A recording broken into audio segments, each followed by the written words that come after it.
Wake up with the news and information you can trust. Starting your day the right way with the Andy Griffin Show. This is News Radio 890, 92.5 KDXU. Well, good morning, everybody. It's 9:08 on a Thursday, and in the room is Michelle Randall. I'm kidding. She's not here. Michelle Randall is under the weather. So we have a couple of good sports who agreed, I think mostly last minute, to come on and be on the show. Shane Moore is here, the St. George City Recreation Director. Hi, Shane. How are you? Hi, good to see you. And Dannielle Larkin. Dannielle is famous for, I don't know, what are you famous for? A lot of cool things, right? I make good granola. Make good granola. I think that's what I'm famous for. She is really good at biking, cycling, right? Yeah. Well, I don't know if I'm good at it, but I love it. And are you, as a cyclist, are you one of those that goes off trail and is out there in the mountains climbing things and stuff? Yeah, I do. Yeah? I like to ride all sorts of bikes, so I like to be out. Yeah, I mean, you can't live here in this beautiful environment and not ride off trail. Have you ever, we were talking about Jeremy and broken collarbones and stuff. Have you ever taken a pretty bad tumble? I've taken some tumbles, but I've spent a lot more time taking my husband to the hospital because of his bad tumbles. Your husband is Jeremy's cousin. Okay. Yep, I'm married to Jeremy's cousin, and the last break was the collarbone on one side and the arm on the other side. How did he do that? He must have hit and rolled or something. Yeah, he flipped over on a steep decline. Have you broken anything? No, I must have more solid bones than him. Or maybe you're not as... Or maybe I'm not as adventurous, is I what was going it to is. say stupid, but that wouldn't have been nice. So not as daring and adventurous. That's probably, yes, true. Well, welcome to the show. And I really appreciate both of you coming in here. And like I said, it wasn't kind of the plan originally, but you're here now, and we have lots to talk about, too. Happy to be here. Yeah, it's great to be here. Thank you.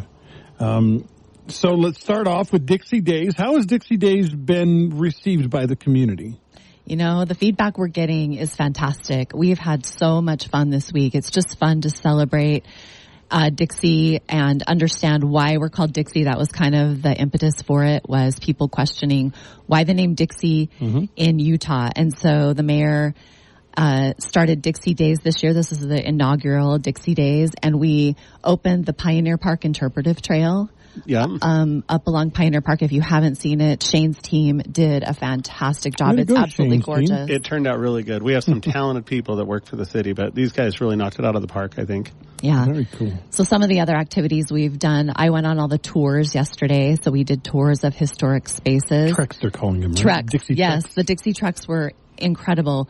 Most people don't know that there was an explosion and there was oil drilling down south, actually really near Silver Reef Brewery. Really? Is where it is, yeah. And they're working on some interpretive signage so that historical space is recognized. But that was one of the tours. Very interesting. 10 people were killed.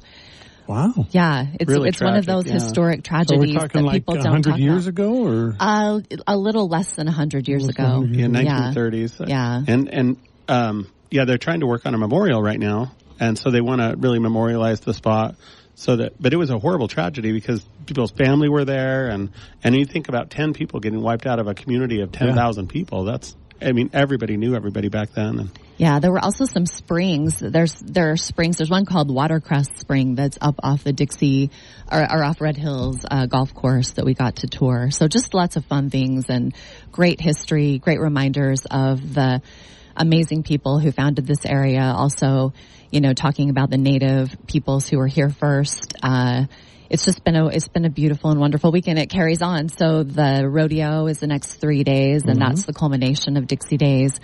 Also, there's a dinner on Main Street Friday night. There's still just a couple tickets left. Dinner on Main. Dinner on Main. Yeah, Main Street will be cool. closed down, and there will be tables down Main Street and a beautiful, fancy dinner. So we're having a lot of fun. yeah, and you can just go to the St. George City website to see Dixie Days, and that's where you can find the links to buy those last tickets. So if you're interested, it's going to be really neat. Let's go back to the name a little bit. It wasn't that long ago, a couple of years ago, that the Dixie name, the university was changing its name. There were a lot of people up in arms about the name Dixie, and that we were losing our identity. And of course, a lot of us were like, the Dixie Spirit. That means something completely different than what everybody else, maybe down south thinks it means or whatever. And so I when I first heard about Dixie Days, Dannielle and Shane, I was like, this is, I think, a good thing, because it lets people know that the leadership of our community here is not ashamed of the name Dixie. In fact, you have a festival called Dixie Days. You must be proud of it, right? Yeah, it has a history here that, people are really honored to be part of Utah's Dixie, because what that meant in Utah was coming south to grow cotton in a really harsh environment. A really harsh environment. So no air conditioners back then. Yeah. And really, people had to depend on each other so much. And that's really, when we listened to Steve Snow and Lyman Hafen, they helped us with the Dixie signage up at our interpretive trail, that they really talked about how the Dixie spirit really started with the community having to pull together because it was such a harsh environment. There's no water. I mean, they had to figure out a way to get water to different places so they could actually just survive. Right. Meeting at that Watercress Spring, we talked about how water was just absolutely sacred.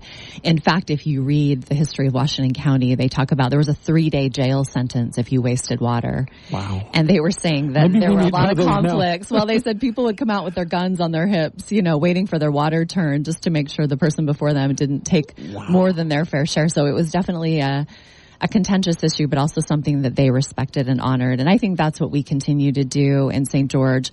We respect and honor the place that we live in. We believe in taking care of it and preserving it, and that's part of the Dixie spirit. Of course, I'm kind of joking that we, enforce water, but I have had Zach, our water district general manager, Zach Renstrom, say there are some people that, it's graded so that probably you get charged more the more you use. And there are some people that don't care. They're like, I don't care. You can charge me more. It doesn't matter to me. And that is, to me, that's a frustrating thing. Yeah, unfortunate that people would take that avenue. But so that's good to hear that water was safe. I mean, it really was here. Well, and the two original groups, so the Paiute Indians and the Mormon pioneers, if you look back at their history, they absolutely reverence the land and the animals and the people, and for them there's great respect for all of those things coexisting peaceably, right? And so respect for water is really in our history. Did you guys learn anything? Well, I don't know. I didn't go to the presentations at Treks with you, but about Chief Toker, I guess he was very friendly to, instead of being antagonistic with the Mormon pioneers that came down, he worked together with them, and that's kind of cool.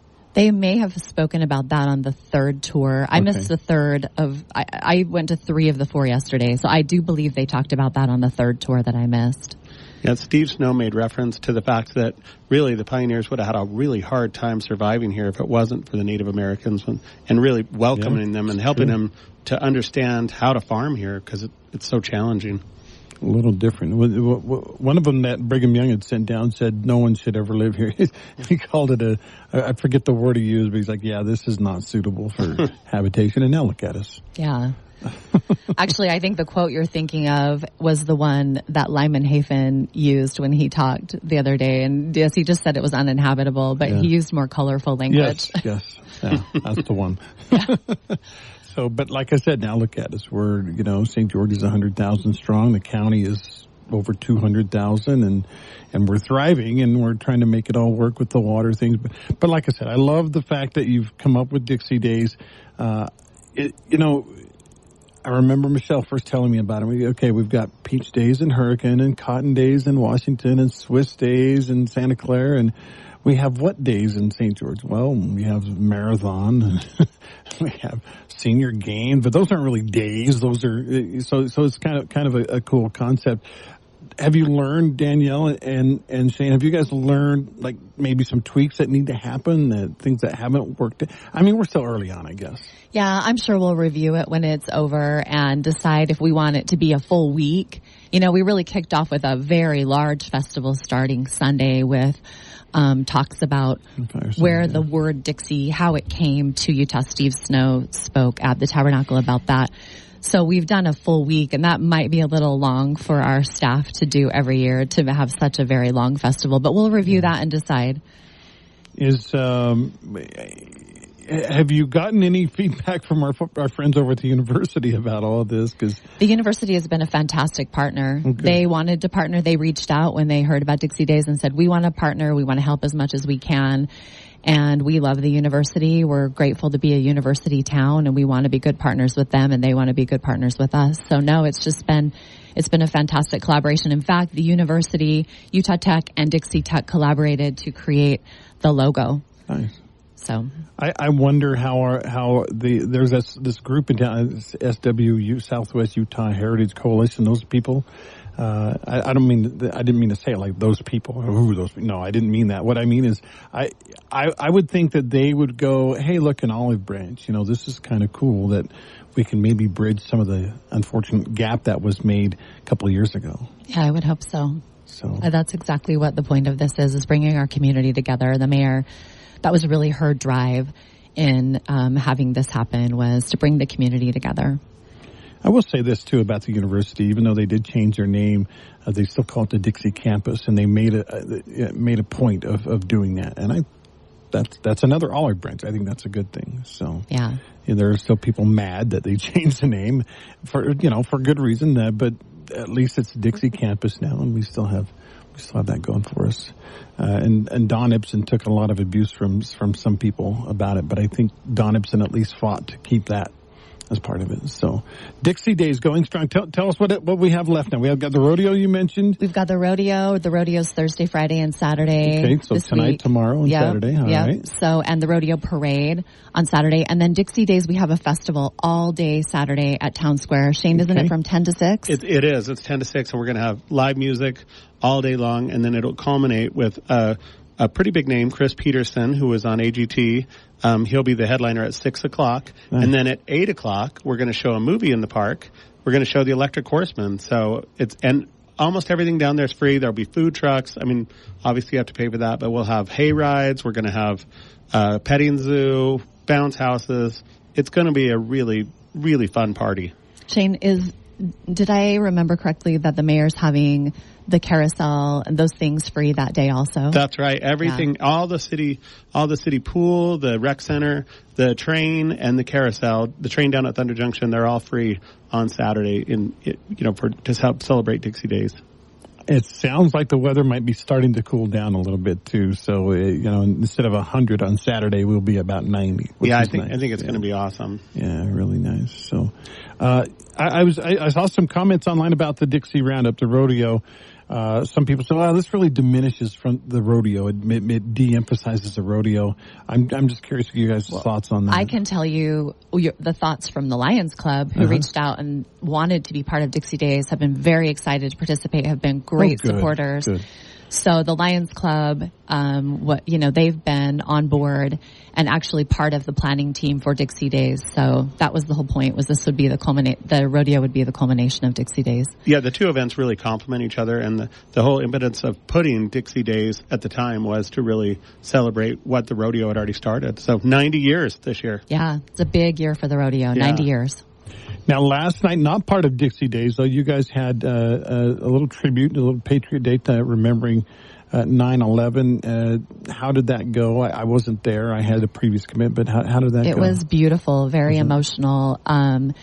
Bob Flowers spoke. He used to be our police chief. Yeah. He actually started on the Utah Highway Patrol in the 1980s, like the same day my dad did. So I've known him for a long time, and he's a really wonderful man. And he spoke about the difference between what our connections were with each other before 9/11 and then how people came together after 9/11. So it was really kind of in the same spirit of the Dixie spirit, how we come together and help each other, even if we're not all alike. He talked about how there were people of all different political persuasions, but neighbors helping neighbors, and how that was really emphasized after 9/11.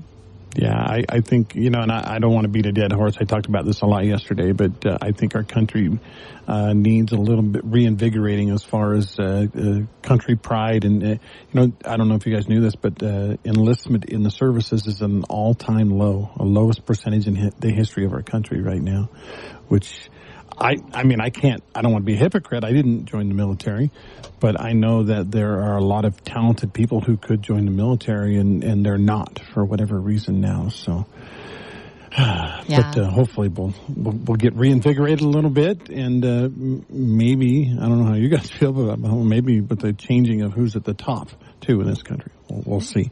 Well, I mean, we know there's going to be a change. I was going to say, either way, there'll be a change. We just don't know who it's going to be. But all right. I was going to ask you about the drone show. I thought it was going to last about a half an hour. So we came out to our vantage point to watch it at about 10 after, and it ended like 4 minutes later or 5 minutes later. It was a little shorter than I thought it was going to be, but it was spectacular. Yeah, the drone show was fantastic. So the guy who did the drone show did it for us for free because he wanted to show, he wanted to celebrate Dixie Days, and he wanted to show what a drone show can be and show his talents. So we are so grateful to him for doing that. So it was mostly pretty much one guy and a computer program controlling the whole thing? Yeah, that's incredible. Yeah, absolutely. And it was incredible. We've had a lot of positive feedback about it and people hoping that we do more drone shows. I thought when they showed the state of Utah and then they put the heart where St. George is, I just thought that was so cool. Yeah. They did the covered wagon. I don't know if you got to see. If you didn't get to see it, actually, Andy, the whole thing is on YouTube, and there's a connection on our city website so you can watch the whole drone show. Yeah, I saw the last 5 minutes. Is about. So, yeah, you'll have to go on and watch it. It's a lot of fun. And they have the music that it was choreographed to also on the YouTube video. And it was fun being in the Sun Bowl with everybody. And when Dixie Days came up in the sky, everybody cheered. And when the St. George logo came up, everybody cheered. So, the mayor really pointed it out, too, is that there's a lot of city pride here. And we love that. Yeah, I actually live downtown, so I was able to watch it from my front balcony, and it was fun because I could hear all my neighbors. They were all outside, and everyone was cheering, and it was a lot of fun. That's cool. Now, Dannielle, you grew up here, is that right? I grew up in Salt Lake. My husband grew up here, but I've been here for 33 years. I've been trying to decide what the point is where I can say that I'm local. If you've been here longer than you haven't been here, I think that should count. And I would fit barely into that, too, because I've been here 30 years. I'm 58, so I just crossed the threshold. I think I'm a Dixieite now, I think. Congratulations. And you're there as well, right? Yeah, I'm there. Shane, how about you? How long 20 years down here. 20 years? Yeah. Okay. That's not quite half, so you'll get there. I'll get there. Yeah. You'll get there. Hopefully. Yeah, that's right. Well, you just don't leave. You're fine. There you go. Yeah. Don't leave. So we're talking with Dannielle Larkin, City Councilwoman for St. George City, and Shane Moore, who is the Recreation, is it Parks and Rec Director? Parks and Recreation. Yeah. Parks and Community Services, yeah. So you're in charge of not only the recreation part of it, but of making sure the parks are pretty and all the parks, building the new parks, make sure the parks maintenance is there, the recreation, and all the arts and events. Yeah. And Shane's over the marathon. He really wants to plug the marathon today because we need some volunteers. We need help. Yeah. We will talk about it. The other day we were doing a story about Boots Cox Park. Is that the name of it? Yes. And honestly, I've been in St. George 30 years. I've never been to, or I didn't even know where Boots Cox Park was. Now, a few listeners texted in and said, "Hey, you dummy." Well, they didn't say you dummy, but they said, "Hey, it's here." But tell us about this. Was it remodeled? Was it Boots Cox Park? Boots Cox Park is actually one of our GO bond projects. So last year, when the voters approved the general obligation bond, we have money set aside to add some pickleball courts and a new playground down at Boots Cox Park. So I was just actually there yesterday, and it's such a cool park because there's very unique trees that are planted in there. So if you get a chance, go walk around it. It's a great little park. You better tell people where it is. Okay, so it's in the Old Farm subdivision down just below 900 South and about 900 East, 900 South, just south of there. I think I've been to that park. I just didn't know it was called that, I think. Yeah. It's kind of like across the street here. We just call that the Bluff Street Soccer Park. Well, it's actually Sandtown Park. Yeah. That's right. And most people are like, no, where? What's Sandtown? What is that? Where is that? So we know. So. Yeah, I don't want to ruin this because I'm not sure I'm telling it exactly accurately, but I believe that Boots Cox owned a dairy. Right. And that was his dairy farm down there.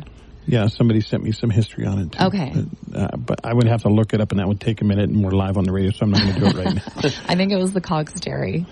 So, awesome. Well, by the way, I live in Middleton, and Middleton Park is getting new playground stuff, Yeah, too. you're getting a brand new playground here really soon, and this is one I'm really excited about. It has kind of a Forest Service theme, but it's just such a neat playground. So your kids there are going to love it. Andy, some of your neighbors reached out to me about 2.5 years ago and started asking about a safe route to school because the kids in your neighborhood really had to walk out on the street to get to the bus stop. So that's something we've been working on in conjunction with your park remodel, is just making sure that the kids in your neighborhood can all get to your bus route safely. Well, it's funny because in a city this size, if people have questions or concerns, in a city this size, you would think, oh, so it'll go through channels and it'll take a month. But I've been so impressed with, Michelle Randall comes on and you guys over there at Parks and Rec and the city council, you get right on stuff. I like that. That's pretty awesome for a city as big as St. George's. That's our job.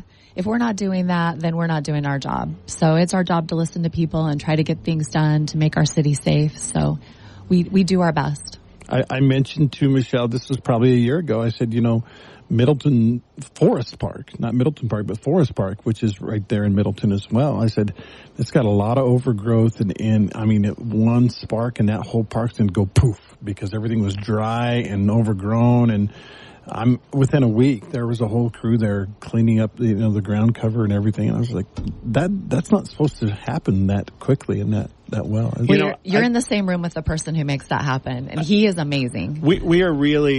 We really pride ourselves on being responsive and available. So when people want to call our office, we always return phone calls. That's kind of our MO over there. And we try to get, we really take a lot of pride in it. In fact, just to give our parks department a plug, I don't think there's a better group in the entire world. I travel a lot and I've never seen a place that has cleaner restrooms or better taken care of parks. Nice. We're pretty spoiled. Yes, we are. I will say this. I still hold my breath anytime 4th of July, 24th of July, New Year's, when the fireworks are shooting around about Forest Park because it's right behind my house. And I'm like, I hope some little bottle rocket doesn't make its way over there and burn the whole place down. I love Forest Park. I love that park, too, with the pond right there. And you have so much spectacular wildlife that visits that little pond. Every once in a while we have a turtle, not a desert tortoise, but a water turtle that will end up in my yard. I'm like, you need to go back where you belong over by the pond because we're quite a ways from the pond. But every once in a while, one of those turtles comes up and says hi. That's funny. Yeah. So, well, Andy, we did have a fire in one of our parks, the Brooks Pond really? Park. What was it, Shane? Maybe 6 months ago. We did, yeah. And it was a pretty devastating fire. Oh, that was just right up here, right? Yeah, it was. And so, I just want to put in a plug for people being so careful when if they're going to use fireworks, to be so cautious because no matter what, we do live in the desert and there's always such a high fire risk here. So I remember asking the fire chief, I'm like, shouldn't we just ban those kind of fireworks? And he goes, well, I'm never going to say that because we tried that once and people got them anyway illegally and it just better to have them be legal and regulate them as best we can than to just say you can't have them because people are going to have them anyway. Yeah. So I guess we have a lot of that going on in this world. It's like, high fructose corn syrup. We really shouldn't be consuming that as humans, but it's everywhere. Yeah. It's everywhere. So, all right, we got to take a commercial break. When we come back, we'll have more with Dannielle and Shane here on the Andy Griffin Show. Wake up with the news and information you can trust. This is the Andy Griffin Show on News Radio 890, 92.5 KDXU, Southern Utah's News Talk leader.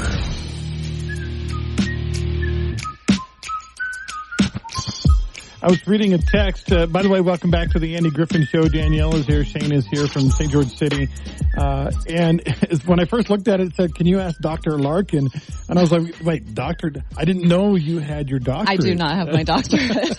But then I looked closer and it was just a D, not an DR. So, but it looked like Dr. Larkin at first. So, but folks are curious about you had a health situation while you were running a marathon. Tell us about that. I did. I got to go with Shane and our team as part of our sister city, Ibagawa, this last November. We had a wonderful time there until we didn't. I decided to run the marathon while I was there. You ran a marathon in Japan. Because we were there for the marathon. Shane didn't run. Well, he ran when I've collapsed. I've heard. I ran a 5K. I've heard. So we were running in the marathon and I had cardiac arrest. So my heart stopped. But I was so lucky. There was a doctor right behind me and they were able to do CPR on me really quickly. And I have a defibrillator now. I flew back to the United States and got a defibrillator. So you were kind of dead for I was kind of dead for a little bit, but I got to come back. So I feel very blessed and lucky. I am very blessed and lucky that I was able to come back. But that is scary, Dannielle. I know. I had an electrical issue. Well, it's one of those electrical issues that you don't know you have until it happens. When you see, they were telling me, there's been athletes that'll just drop on the court or in the field, and it's usually an electrical. It's called SVT, So supraventricular tachycardia. So that's what happened, and I'm doing much better. Now I have a battery to make sure that doesn't happen to me again. So I'm just really, I have a battery pack right here in my chest. You can see this little square in my chest. So, yeah. Energizer Bunny. It's I'm like a little Energizer Bunny. You have bunny. a little remote control for it? I wish I did. No? I wish I had an app on my phone so I could see what it's doing, but they won't let you look at the proprietary data. So. My mom had a pacemaker before she died for a while. She wasn't that old, but her heart had slowed down, and I actually have a pretty slow heartbeat. My resting heartbeat is about 50. Yeah. And at night it can go down below 40 when I'm sleeping. That's how mine is too. So mine actually is a defibrillator and a pacemaker, and my heart rate's really low like yours. So it bothers me because it will just start ticking. We're all old enough to know what it feels like to touch your tongue on a 9-volt battery. It feels like that. Yeah. That's how you knew it was still good. Yeah. Well, we're glad you're okay. Thank you. That's very nice of you to ask. And you have some electronic equipment to help take care of yourself. I know. Modern medicine is miraculous. And I have to get a plug for our hospital because the cardiac unit there, my doctor's name, Dr. Orm, they were absolutely incredible. Like, I had the best experience there. In Japan? Well, I had an amazing experience in Japan at the hospital also, to be honest. But they the sent one me here home. You're talking about, Yes, our local hospital, St. So George what was Regional. the hospital like in Japan? It was wonderful, actually. So that's another reason why I was lucky that it happened in the country where it did, because they have amazing medical care. Really? Yeah. Had you been in, I guess, somewhere else, maybe not as advanced, it would be. Yeah. You might be in trouble. Yep, absolutely. So. Yeah, I got lucky in every way. Well, I'm glad you're okay. Thank you, Andy. That's very nice. I had no idea. Yeah. And you were there? You watched it? I didn't watch it, but one of our parks workers, Sadie Bassett, was there with Dannielle, and she was running, and her husband, Darren, and they called me and said, hey, there's been an emergency, and so then I wasn't planning on running, but then I started running. You ran. Yeah. Shane ran. Shane did a forced run. Yeah. That was very nice of you, Shane, to run for me. Thank you. And then after, I got there a little late, the ambulance left, and then I walked back around, and they handed me the finish tape, the marathon finish tape. They wanted me to finish my job, and I was like kind of out of it. And then they also handed me a bag of potatoes, because that's what you give the winner. a bag of potatoes? Yeah. Yep. The lucky bag of Japanese potatoes. Bag of Japanese potatoes. I'm going to take your... Yeah, I never heard that one. Yeah. So. But we were just... And when we first saw Dannielle in the hospital, and she was alert and awake and alive, and I think everybody was so relieved, and there was some tears shed, and we were just really thankful to... It all worked out. Was your husband there? My husband was running right next to me. Oh, really? So, yeah. So he was really there. When I collapsed, he laid me down on the ground. Yeah. So, yep.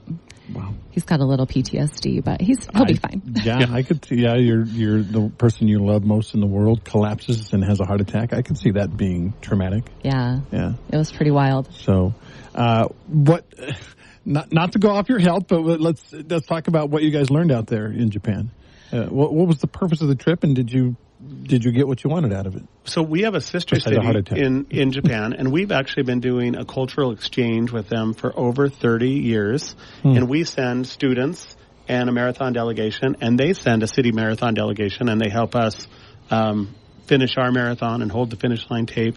And it's just a really beautiful thing. But the town of Ibigawa, Japan, is a really small rural area. Okay. And since we've had this exchange, we have groups of students that have gone, and they've had groups of students, and I run into people all the time, and it changes their life. And I felt the same way when we got back. I was like, that was incredible.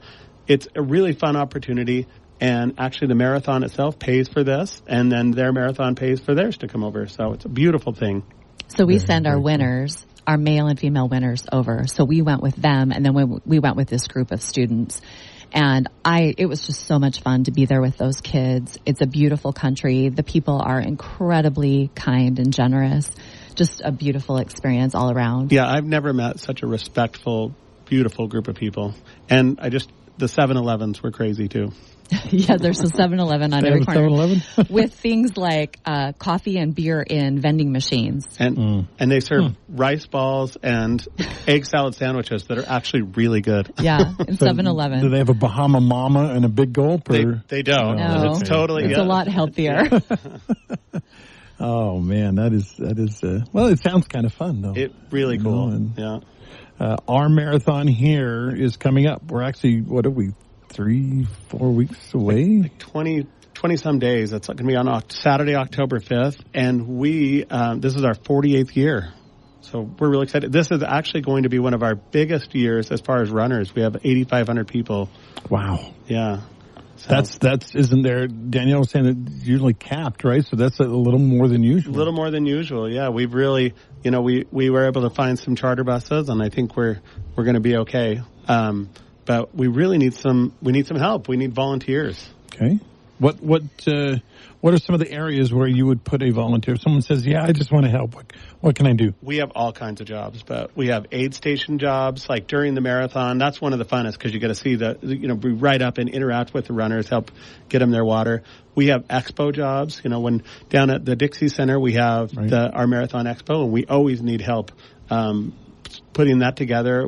So there's jobs all week long before, and then there's day of race jobs. So we have all kinds of marathon opportunities for volunteers. Andy, I want to say about our marathon, if you've never had a chance to participate, I really encourage you to volunteer and just be part of it. Because it is truly like an emotional, and I would almost call it a spiritual experience to be part of our marathon. I mean, people, the things that they've done to train, there's so many people who have been through, like me, maybe a health scare, and then they've come back from that and they're running. There's people who have all sorts of disabilities that are able to actually finish our marathon. And people who have, even emotional challenges they're overcoming that you can't see, and this marathon has helped them. I mean, it's just this really emotional and beautiful day. And our marathon's iconic. So it's just fun to be out there. The spirit, the feeling that you can feel in the air is just a lot of fun. 20th largest in the United States, top 20 marathon in the United States, and the largest municipal marathon in the country. I've been lucky enough to cover the marathon for one of the sporting media outlets that I've worked for over the years. I've probably been to the finish line maybe 20 or 25 times, a lot. I can tell you this, Dannielle, you can relate to this because you're the opposite. After the marathon, I'm so inspired. I'm like, I'm going to do that next year. And then reality hits about the third day when I go out running, and I hit the wall at like 3/4 of a mile, and I'm like, there's no way I'm going to make 26. So, but I will say this, I have a lot of respect for people that do it, and it doesn't, one thing that you need to know if you are interested in this, unlike most people, Dannielle, who can just, I'm going to go, I'll just do this one. Why not? Most of us have to train, and it takes a lot of time. I have to train. Do you? Okay. Yeah. It takes time. You can't just say, I'm going to do a marathon, and then, day of, all right, I'm ready. You really have to take it. And if you think about it, if you're going to say run 5 miles a day, that's going to take at least an hour every single day, at least an hour. Yeah, people have committed a ton of time and emotion to it. And there's a reason, because it feels great. It's a wonderful experience. It's an incredible accomplishment. I think people it's something you never forget when you cross that finish line. Absolutely.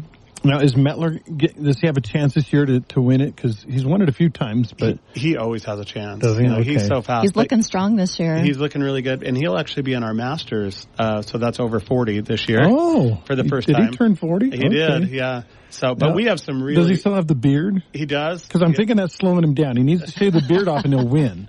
Sometimes he does. Sometimes he'll shave the head and the beard, and make him he's more won it 4 streamlined. times. If you can believe that, that's incredible.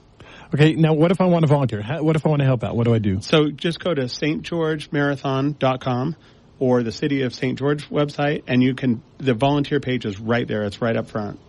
And you just click on it and you sign up, and all the jobs are listed right there. So, by the way, the St. George website, St. George City website is sgcityutah.gov. They had to change it last year. There's some new government requirements or whatever. So, sgcityutah.gov. But the marathon has not changed. Right. You can just go to stgeorgemarathon.com. stgeorgemarathon.com. All right. Pretty cool. We'll get another commercial break. Be back with Dannielle and Shane after this.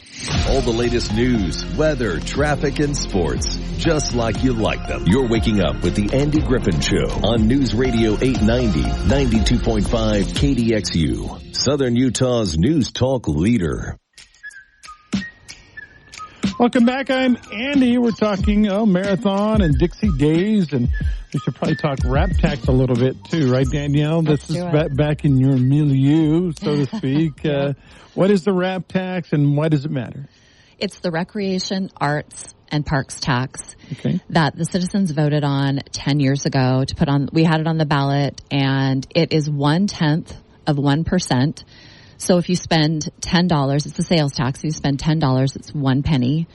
So $100, it's 10 cents. And it's this really small tax that the voters get to decide if they want to pass that makes a big difference in our community for recreation, arts, and parks. This is going to be on the ballot. It'll be on the ballot this year. Okay. Yep. There is a group out there that will say any tax is bad tax. Let's not do this. But I think, and correct me if I'm wrong, I think St. George area has resoundingly said, no, we want money for the arts. We want money for good trails. We want money for good, all that stuff. Yeah, and this is one that's already been, you've already been paying the sales tax. And the beauty of this one is it allows people who come into our area to help pay for our recreation, arts, and parks, because everybody who spends money, sales tax, it's not on food. Right. It's tourism related. It's tourism related tax, basically. So it's really helps other people who come into our community and use our recreation, arts, and parks facilities to help pay for them. Yeah, when we have these 8,000 athletes come down to St. George for the marathon, all the money they're spending on hotels, Airbnbs, and eating out, all that money we get to keep right here to help our infrastructure. And really, the RAP tax is so important because for all the communities in Washington County, it fills in the holes of general fund budget. You know, we've opened 2 playgrounds, I think, in the last 2 months that were paid for by RAP tax. And so it's an incredible to have other people come to your town, and we benefit from that. Now we've got a caller. You okay? You guys good with taking a call? Let's do it. All right. Hey, you're on with Andy, Shane, and Dannielle. What's up? Yeah, I've got 3 comments. First of all, I'd like to thank you for not caving into the war people on Dixie Day. I'm one of those who is not happy that college did that, but I just think part of the heritage. And I've lived in Idaho, California, Arizona, and never have I heard Dixie is a bad thing. But anyway, I went to the drone show. The bad thing was I was up on the west side by the D, just below, and you couldn't see it from the side. I didn't realize that. So next time I'll be on the south side where you can see it. You could see some of them when they moved around, but like the covered wagon, you were at an angle at it, and you couldn't really tell, so to speak. The other thing I was going to say, you ought to put your ice cream and cookies on Dixie Days when it's warm. There are a lot of times in January when you have that ice cream and cookies it's so cold I wouldn't get out of bed and go. But just a thought, just a thought He's about talking about our Heritage Day celebration in January. Yeah. Root beer floats up at our social hall. Yeah. Instead of January, do it. We could put the ice cream and hot chocolate for you in January. There you go. Yeah, there you go. I love it. But the drone show turned out good, and I'm glad that you're using the word Dixie. It's kind of neat that we're going back to our heritage and that type of thing. So just my thoughts is appreciate you guys, what you do and all that. All right. Thank you for the call. Appreciate it. Thanks for your support. Bye. Yeah, like I said, I think the drone show is a good idea. So my wife she's the executive assistant for Washington City. So she gets a lot of the inside numbers when it comes to like fireworks shows, how much they cost and everything. And, I think the general public would be like aghast at how much fireworks cost considering, it's 30, 40 minutes on a holiday and then it's over and all that money is gone and all those fireworks are gone. And so a drone show is a renewable thing, and I don't know what it costs. We're looking at the prices of it right now, but early estimates are that it's about half the price of a fireworks show. And it's renewable. Which is maybe 50,000, in comparison. The drone show would be more like 25. And those are just early estimates, so I'm not sure. And you go to like what happened in Provo this last year where they were fireworks shot into the crowd and people were injured and so that would be gone. We wouldn't have to worry about that now. I'm not un-American. I'm not saying we should get rid of fireworks altogether. I love a fireworks show just as much as the next guy, but drone shows seem like the future. Yeah, they nice both to have have options. Their, right? absolutely nice to have options, and they both obviously have their benefits and their drawbacks, and safety and fire issues being one of them with fireworks for sure. So no sneak peek as to what will be in store for us in the future. You know, honestly, no decision's been made. Okay. Just bids coming in on different ideas, and I mean, this has been floated for a long time, so we'll see. Maybe a combination of both. Yeah, it was really fun. It was really fun to see it come to fruition above the whole St. George Valley. And, I think for sure we do actually a drone show to start the marathon. We just started it last year. Oh. So we have one at the half marathon and the full marathon. So, it is definitely the future, and it's going to be fun to see it, kind of evolve. Yeah. How many drones did they say they used for this show the other night? 230. Is that right, Shane? Yeah. I can't remember the exact number. Somewhere in that range. That's amazing. To be able to coordinate, and I guess it's a computer. He controls it all. He designs a program in advance, and they just do what he tells them to. Huh? They're so creative too. It's really fun to work with the team, and a shout out to Mark Mortensen, our operation director for the City of St. George. He was actually the one who got it all going. Yeah. So. Yep. Thanks, Mark. It'll be interesting to see how much the public loved it, if it can or will replace fireworks, and what the future of that is. And I don't know. I thought it was kind of fun. It was cool, yeah. The 5 minutes I saw. Maybe if we can figure out how to get it to last a little bit longer. That was my only complaint. Like, it's over already? Wait. Part of that was that we were getting a free drone show. So that's true. Maybe when we're paying. I'm assuming we can have. Well, and the other part of it actually is the battery life of the drones. Oh, don't even think about that. Yeah, that's so true. They have to be able to have, as I understand it, 4 minutes of battery life left to be able to land. Yeah, you got to get them down. Yeah, that was one thing that was interesting, is how much regulation is with this. Yeah. So. Now my son had a drone with the camera on it. It was relatively large. It was probably a foot by, it was 2 feet square, whatever that is. And maybe even a little bit bigger. So did you see them up close? I didn't see them. Did you see them, Shane? Last year at the marathon we saw them, and they actually are really big, like 2 by 2. Really? Pretty big. Yeah. Okay. So. That's really fascinating and interesting. I guess they have to be kind of big for people to see them, obviously. Right. And I don't know have you guys ever flown a drone? Have you ever with the camera on it? It's kind of a trip. It is. It's like a video game in your hand. Yeah, you're going up high and you're looking down on yourself and you're like, whoa, No, but I was running in a Ragnar race, and a guy who had just purchased a drone almost flew his drone into our running crew. Oh man.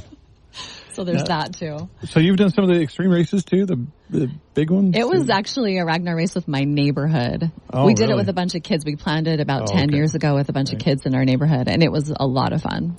Last year, my wife and I, for our anniversary, went to Moab, went up over Hurrah Pass and to this really remote cabin area, and they had an extreme race coming through that night. And these runners, I think it was a 50 mile or 70 mile or something one, and it was not on roads either. It was on these trails, and my wife and I were just like, I can't believe people do this. And one of the hard things was, so where we were, there was a cutoff. It was a cutoff and aid station, and if you didn't get there by a certain time, you were out of the race. Yeah. And so when that time came, and then these other runners came through, they had to stay in this same area we were staying, and they were really sad because they didn't, and they needed a ride back because we were out in the middle of nowhere. And yeah, my husband has done the Ironman most of the years that it's been here, and same story with Ironman.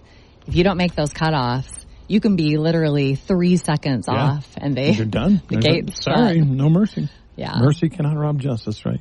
Well, guys, thanks for coming on. We're out of time. Volunteers again, stgeorgemarathon.com. stgeorgemarathon.com. Perfect. Thank you, Shane. Dannielle, thank you for coming on. I really appreciate it. Hey, thanks for Andy. having us.